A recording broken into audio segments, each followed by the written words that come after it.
Hi, everyone. So, this episode is about international Chinese parachute kids and this huge bullying case in America. The whole situation was a bit like Lord of the Fly. Bullying in school is an issue that's like cross culture and countries and continents. As an immigrant, I spent my childhood living in different continents and experienced bullying firsthand. It was a thing then as it is now. So today we're going to dive into a story that's like the real version of Lord of the Flies. Internationally intriguing, shocking violence, and a whole lot of lessons to be learned. We're going to revisit the infamous 2015 Chinese student bullying case in California that rocked headlines and continues to resonate today. So here it goes. Let's first define what is a parachute kid. According to my Googling result, a parachute kid is a minor who travels to another country to study without their parent. The term is often used to describe Chinese students who come to the United States to attend school. Though these kids are not limited to USA. It's pretty much like boarding school 2.0 without boarding at the school parts usually.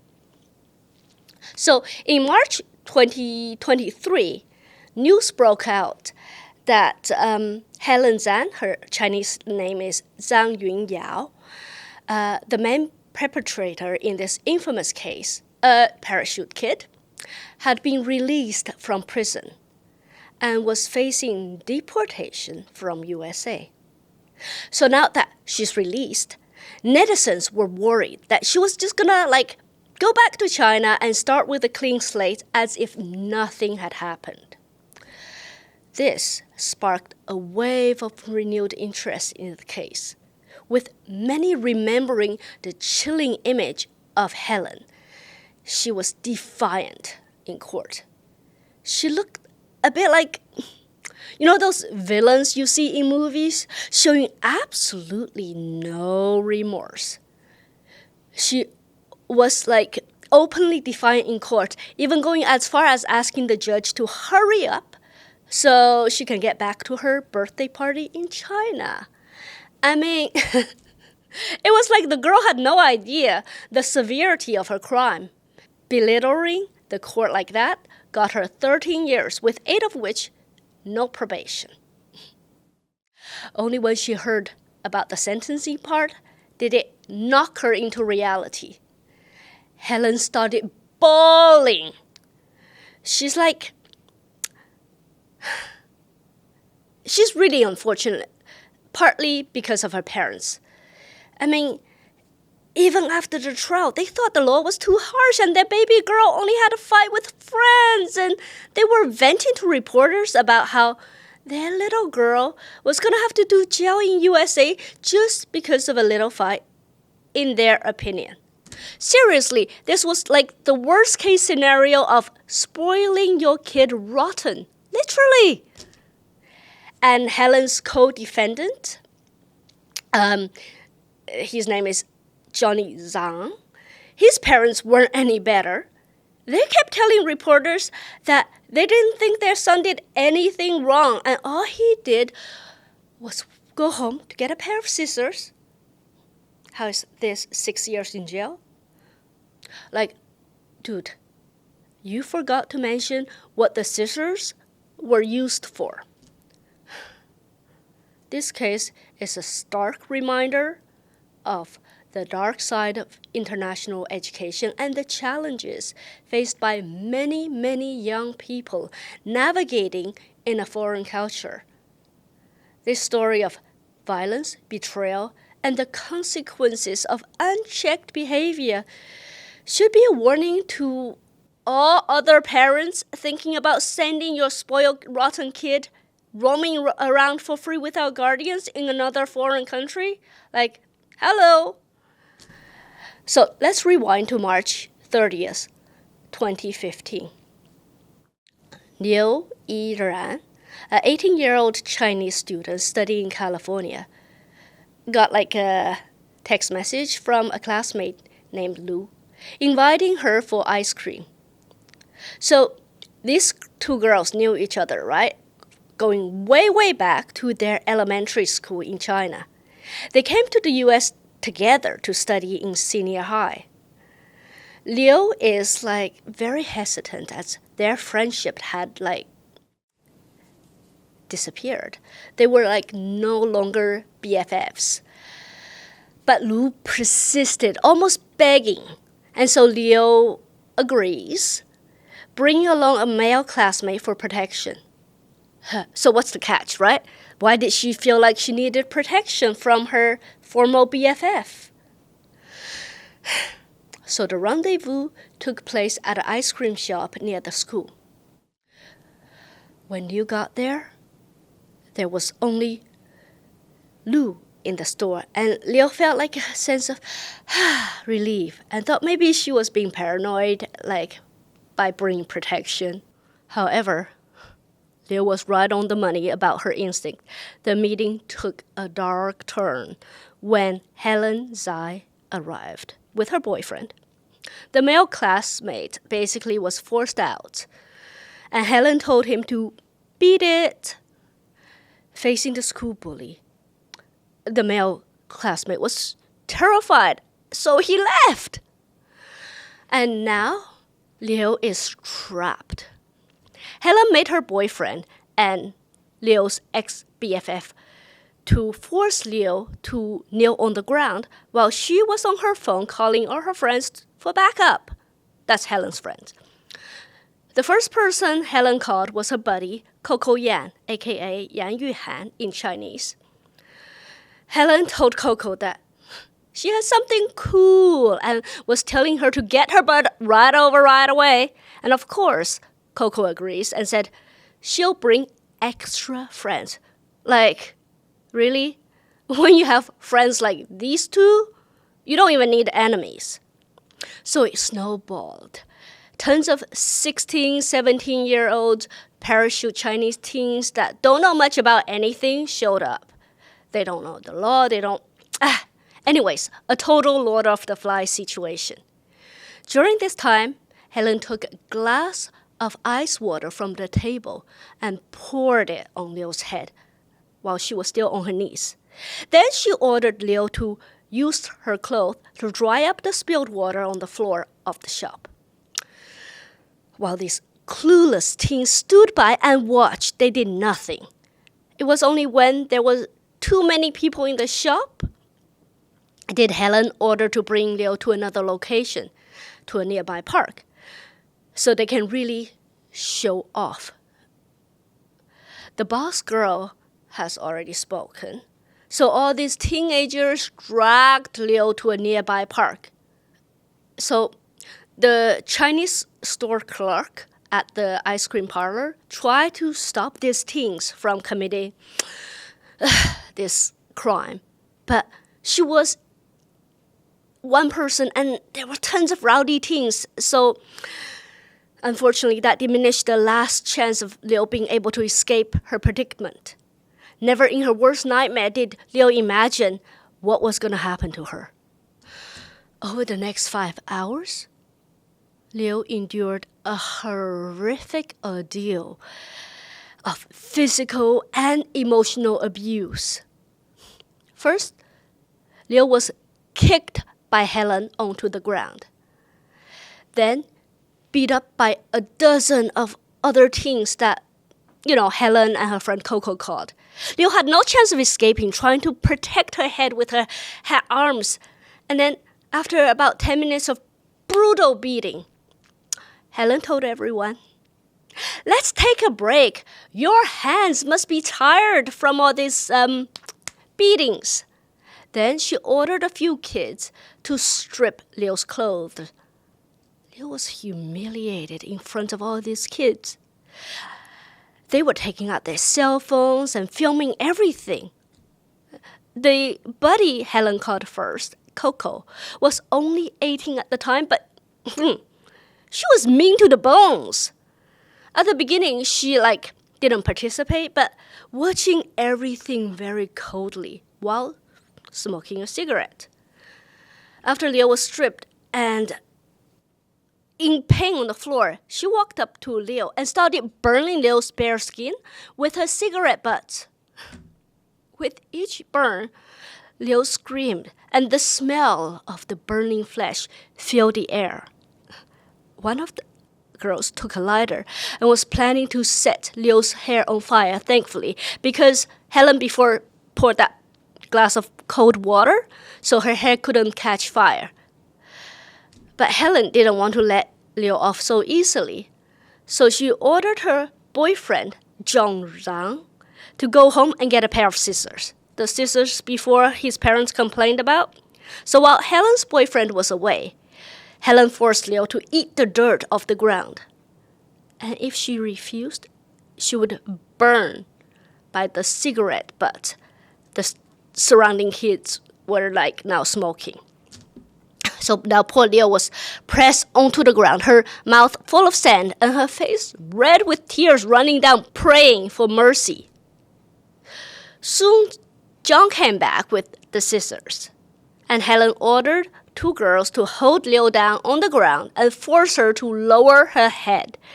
Then she took the scissors and cut off Liu's hair and forced her to eat it. The huge physical and mental pain exerted on Liu made her start to dry vomit, and her body went into spasm. She could no longer stand, and her voice was screaming till it was so hoarse. Her testimony in court later stated that she really thought that she was going to be beaten to death at the park that day. After 5 hours of torture, all the kids were tired and bored of beating Liu. Only then did they stop. Liu had cuts and bruises all over her body, with her chest and private parts full of cigarette burns. Her face was swollen and bruised, and her hair mangled and cut down to the skin at parts. What's even more shocking is that all this happened in broad daylight, in a public park for 5 long hours, and no one intervened. There were dozens of kids who just were bystanders. Imagine Liu's desperation during all this time. The hopelessness. Why? Well, the park was somewhat secluded, and it was a chilly evening, so there weren't many people passing by. Plus, the teens were aggressive and intimidating and scaring off a female runner who actually wanted to help. LA Times reported that there was a unnamed runner that saw a bunch of very noisy teens at the picnic table, and it seemed like someone was on the ground in trouble. So this lady wanted to go up and take a closer look, but was stopped by the teens, yelling at her to mind your own business. No matter who, when you're alone and you see a whole bunch of drunken teens acting up like they're probably high, you'll probably get a little scared and avoid direct confrontation too. So the lady unfortunately hesitated and decided to go home. But she did call the police right away when she got home. The police called her back after 3 hours and said they found no one. I mean, you can't exactly call the police useless because, okay, it was a huge park and it's a popular spot for teens and gangs. And you know teens. They're all full of adrenaline. So it doesn't take them long to disappear when they see a police car. So after torturing Liu, Helen threatened her not to report it to the police. She said, "You better not file a report with the police. Even if you did, it would do nothing. The dozen of us can be each other's witness, and we did nothing. You have only one mouth against all of us.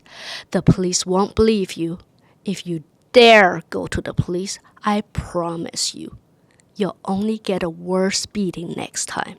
If your host family asks about your beat-up face, just tell them it's your classmate Lu, the one who left, that beat you up.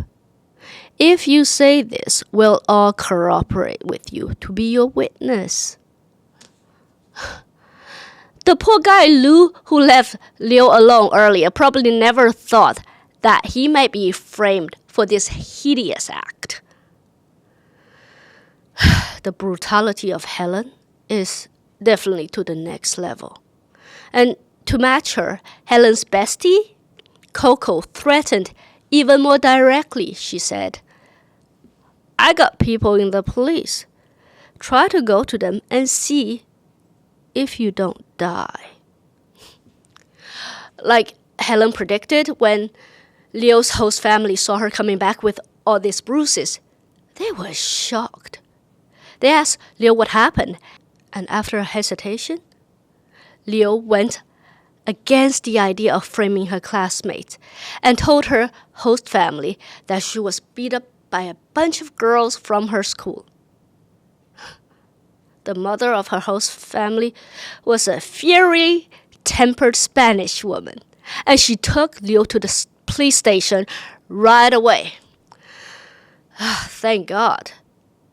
Because the policewoman who was in charge of examining Liu's injuries was shaken and repeatedly asked Liu if she had angered a real local gang to be beaten up like this. She could not even believe this is just from the hands of some teenagers.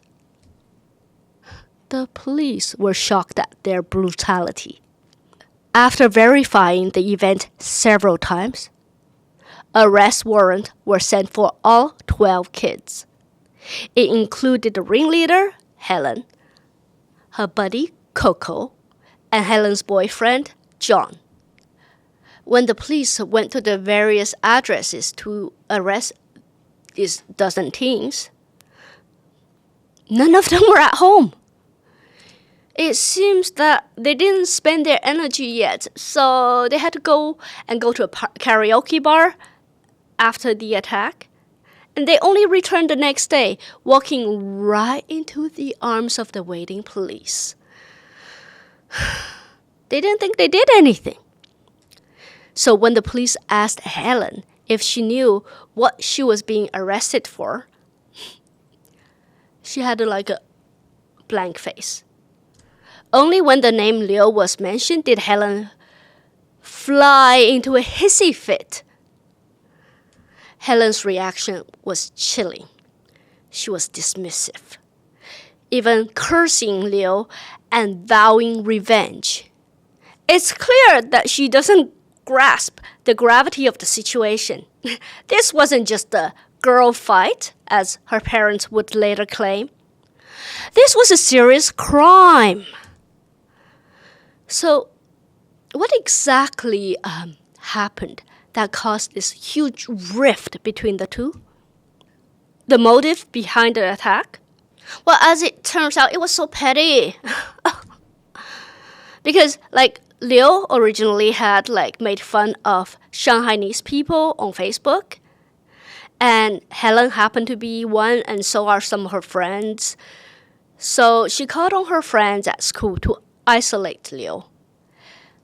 And then about a year ago, Helen had a new boyfriend and was posting tons of selfies online showing off. Amongst all the congrats comments stood out Liu's comment that the boy was her leftover trash and Helen was treating him like it's a treasure. The guy was a two-timer, so he was not exactly something special, but this obviously pissed off Helen. So they were already not friends. And then it led to a serious escalating online and offline confrontations. It was a tragic example of how social media can lead to real-world violence. The conflict went online fast with Helen blocking Liu the next day with a few friends and gave her a beating. Liu had bruises on her ribs and nose and couldn't even walk properly after. Helen told her, "You better not let me see you again. Otherwise, you'll get a beating each time." However, that's totally irrational because they go to the same private school and it's really, really impossible not to run into each other. So unfortunately, Liu often got a beating. And after a while, Liu kind of just accepted defeat and even tried to use mask and makeup for covering up all the bruises. And she didn't want her host family to know about the situation. It was really sad. Because all these parachute kids are taking out their emotional frustrations on each other as they lack the maturity to self-regulate. These are just a whole bunch of kids who are teenagers going through hormonal changes. And this case also shed light on the complexity dynamics of international student communities. Helen and her group of friends targeted other Chinese students, particularly those who were new to the country and from less affluent backgrounds. It's like a disturbing pattern of in-group bullying and exploitation. Because when you're isolated, you pick those who are weaker than you. And Helen's behavior raised questions about her upbringing and the fact that her parents might have been neglectful, and that contributed to her violent tendencies. Reports suggested a troubled family life, where her parents were often absent and dismissive of her problems and probably her emotions. She was sent to the USA to get her away from her parents, not because they thought it was good for her development, but they really probably just wanted to get her trouble out of their hand.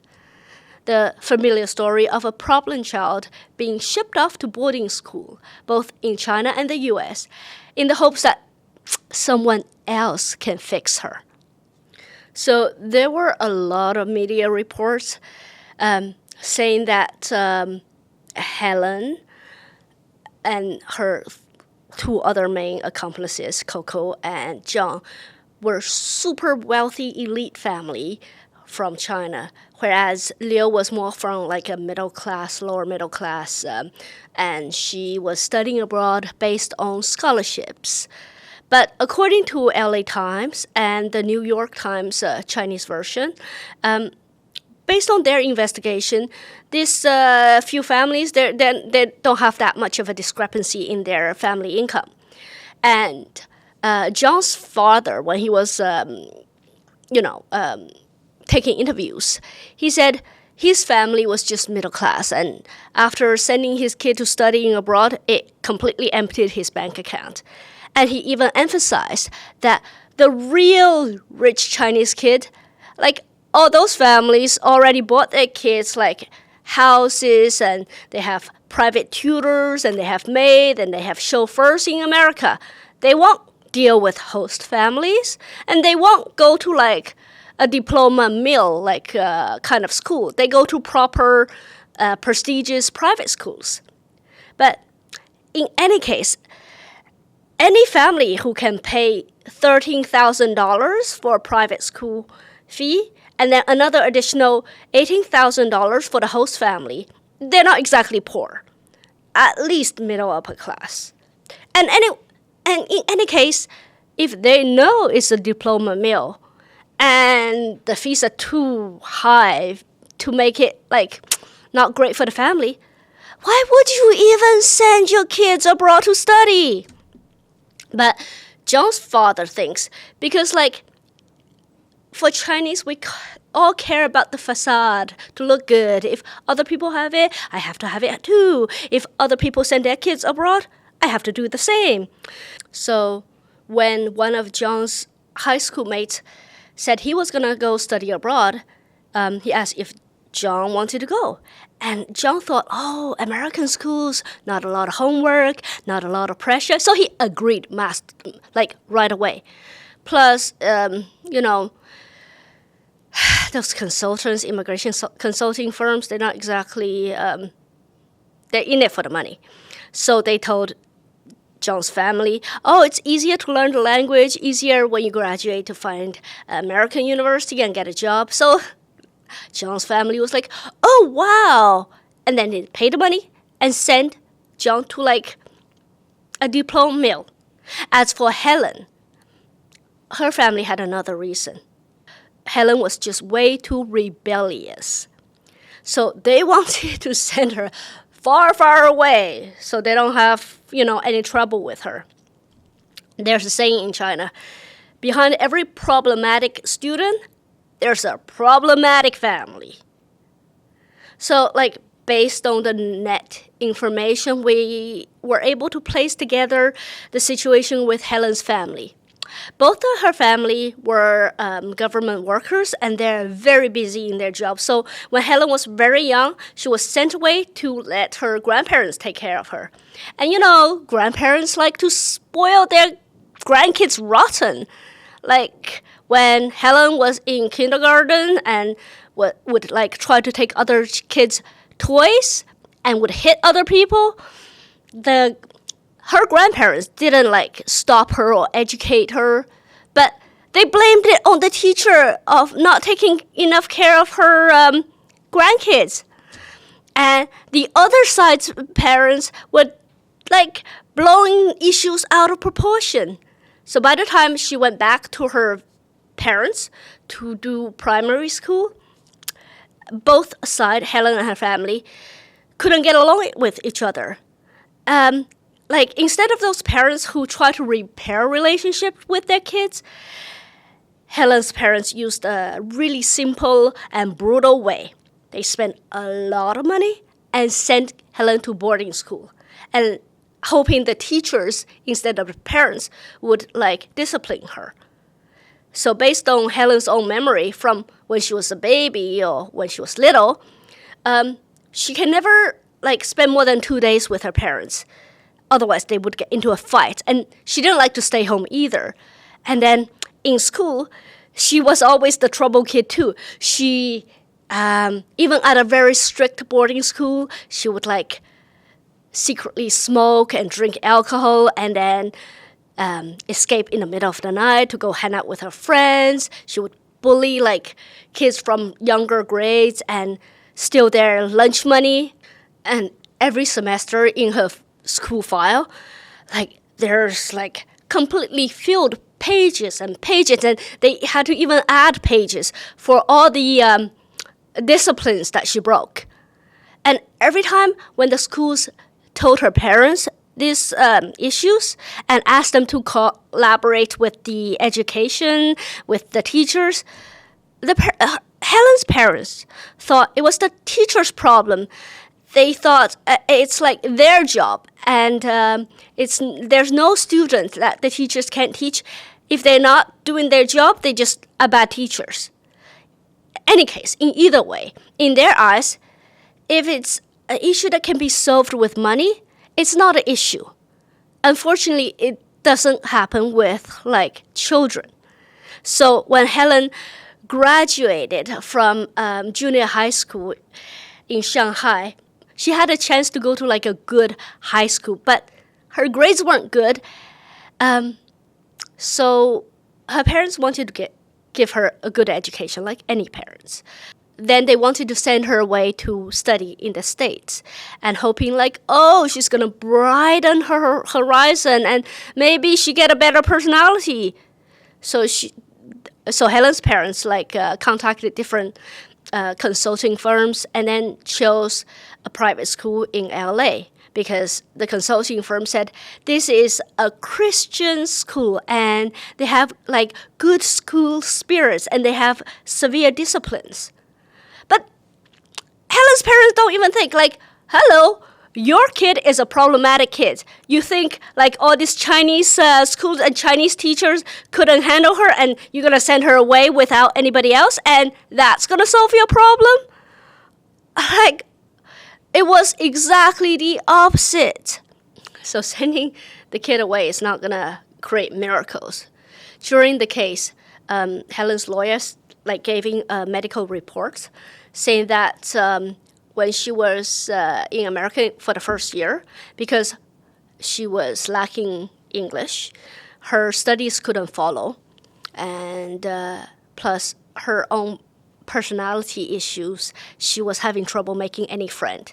So in this huge isolation and pressure, she became very anxious. She lost sleep, she had insomnia, she lost hair, she was doing huge eating problems, and several times she tried to kill herself and harm herself. Thankfully, her host family at the time discovered it, and it didn't become this, she didn't die. School suggested that she see a psychiatrist, but unfortunately the results were minimal. At the time, she begged her parents on the phone, letting her go back to China. But her parents thought she was just being, princessy. And just like in China, her parents blamed her inability to adapt for the school and her host family. And then so they transferred her to another school with a higher proportion and ratio of Chinese people, so she can communicate easier. And her host family also changed from the very strict American family to a different, more lax family. So Helen's personality changed from being a very depressive, isolated girl. She went back to before, really proud, I'm all that kind of girl boss. So everything else happened afterwards. It's likely a case of she's redirecting her frustration and her pain onto somebody else. And at the same time, she was doing the whole social network thing, flashing her cars, dresses, money, to try to elicit envy from her friends around her. And that gave her a nickname of Little Rich Miss at her school. I mean, as you can see, there were cars that she posted online of Maserati, etc. I mean, I think when you have a Maserati, you're not exactly from a poor family. I would say that's above middle class. Anyways, according to her boyfriend at the time, John's father, John was originally a shy person, but it was Helen who pursued him. So part of the reason was Helen was letting John drive her car. Imagine an 18-year-old teenage boy who just got his driver's license, and then he get to drive his girlfriend's Maserati every day, and then his girlfriend's this big girl boss that can take care of everything. So on the day of the bullying of Liu, even though he didn't exactly participate, but he never stopped either. So when Helen ordered him to go home to take the scissors, he didn't hesitate either. He was totally her sidekick. But it's because of this pair of scissors that gave him jail time, because it's considered kidnapping and torture, what happened. And anyone who was a participant had to be tried. And even if you were just driving a car or just getting a pair of scissors, you cannot be excluded from the crime. So this is why Helen, Zhang, and Coco were all tried as adults. So in 2015, April the 14th, when it was the primary hearings, because a few of these teens who participated, they actually escaped back to China. So the judge thought everybody was at a flight risk. So he set everybody's bail at $3 million. For Coco and John, for their families, they thought that was like an extraordinary amount. And they wanted help from Helen's family because Helen was always going on and on about how she was like a multi-millionaire. And a few $1 million should be like a drop in the bucket. But then the funny thing happened. Helen's family can't afford this money. So Helen, like the two others, must be kept in jail until the trial. So when she heard she was going to be sent back to jail because her parents can't afford bail, she started bawling. And her parents, seeing this, started crying too.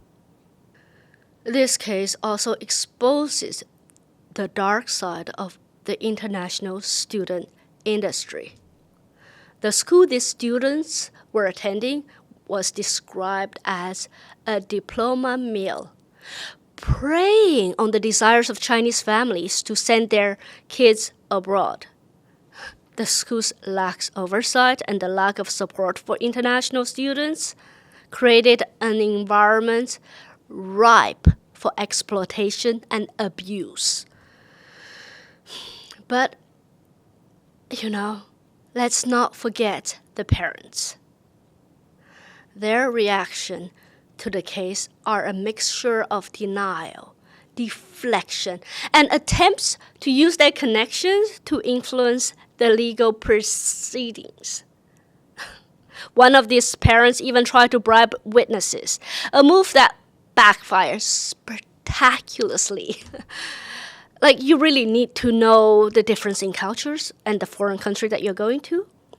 These parents' attempt to solve this issue with money highlights a cultural disconnect and a misunderstanding of the American legal system.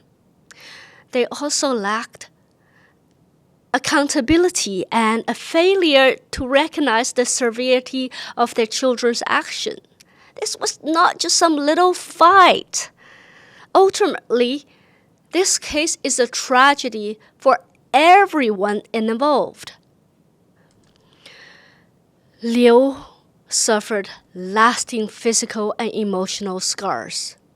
Helen and her accomplices faced criminal convictions and deportation.